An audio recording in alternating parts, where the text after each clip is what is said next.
Retired paramedic here. I had a call on a very desolate stretch of road for a car sitting in the middle covered in blood. Of course it has to happen at 2 a.m., just like every other horror story.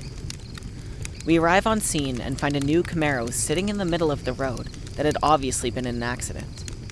The problem is, there is absolutely nothing else around the car. No persons, no other vehicles, nothing. Part of my job then was a tactical paramedic for our sheriff's department. It sounds all exciting and high speed, low drag, but nope, not as a medic. I got paid to wait for stuff to happen and sit in the rear with the gear. This being said, my paramedic partner and I both had pistols in the ambulance. As we start approaching the Camaro, my partner is shining a light around when he says in a really low and hushed voice for me to get back, and now. I shined my light into the car, and there were intestines wrapped around the gear shifter and a lung in the back seat. So we kind of freak out and call dispatch to let them know what's going on, and that we're in the process of getting out of there until the cops show up. This is when we see a figure appearing down the road towards us. As he gets closer, we see his face covered in blood and gore.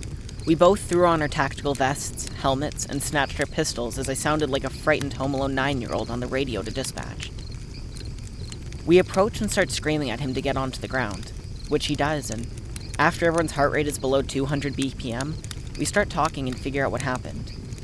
This guy had purchased a brand new Camaro and drove it down the stretch of road to open it up. He said 1 minute he's shifting gears, and the next all he knows is his car's all over the road and has a mouthful of blood. It seemed like an explosion had gone off. I start to look at his injuries over, and I can't really see anything major. And I ask him about the passenger in the car. He says, "What passenger?" My partner says that there's a lung in your back seat. Dude goes straight into mental overload and can't come up with anything, so I'm thinking he's hurt. We get him to the ambulance.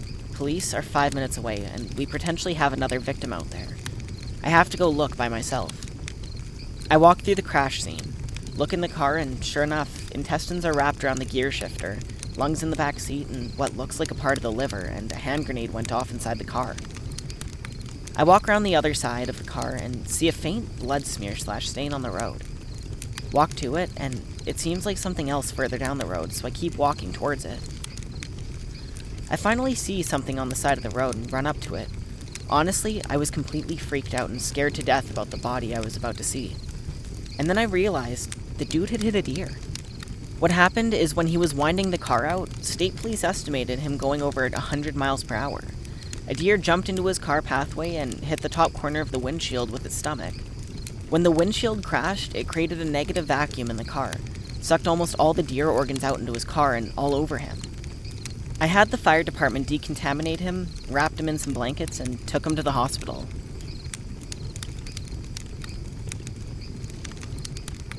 At the hospital where I did my internship, there was supposedly a haunted elevator.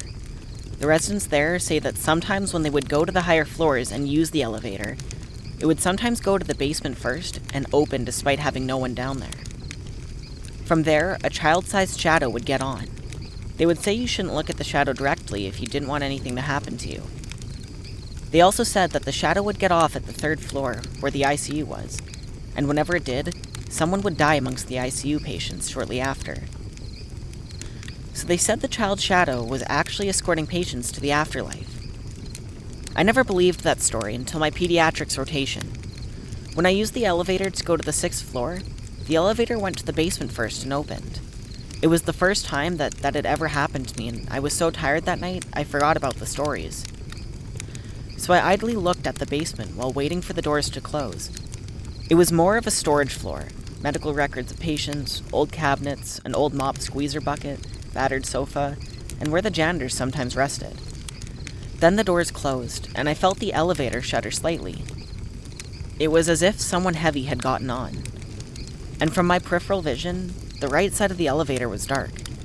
I immediately remembered the stories, closed my eyes, and whispered, "Please, I'm just doing my rounds. Please, I'm just doing my rounds." Then the elevator moved up again. It stopped, and the doors opened. I had felt something brush against my arms, and then the doors closed again. I opened my eyes and saw that the elevator had just left the 3rd floor. As I continued my rounds a short while later, the code blue at the ICU was announced on the PA system.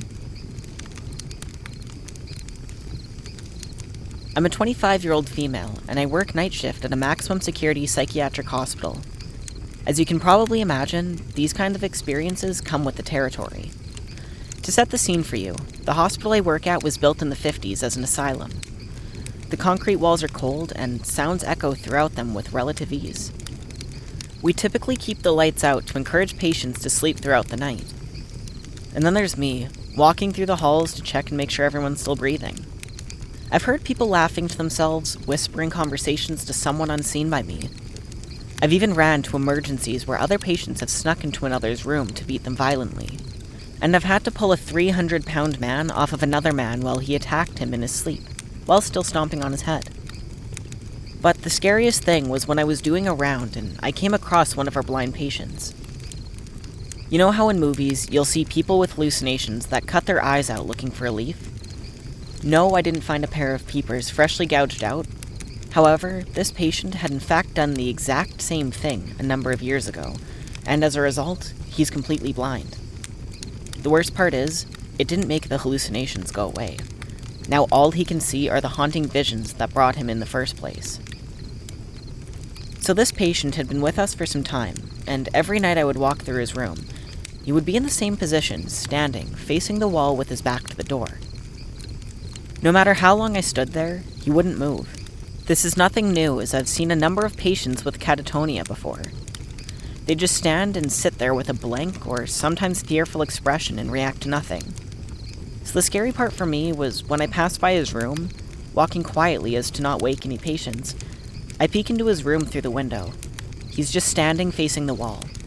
And just before I could continue on with my rounds, I see his head turn, like he had heard a voice. He turns around with his empty eye sockets and looks at me. "Anya, is that you?" It completely frightened me. I didn't even know this patient knew my name, let alone if he could tell somehow that it was me standing there. I should have reassured him that I was real, but at that moment, I was so scared I just kept walking.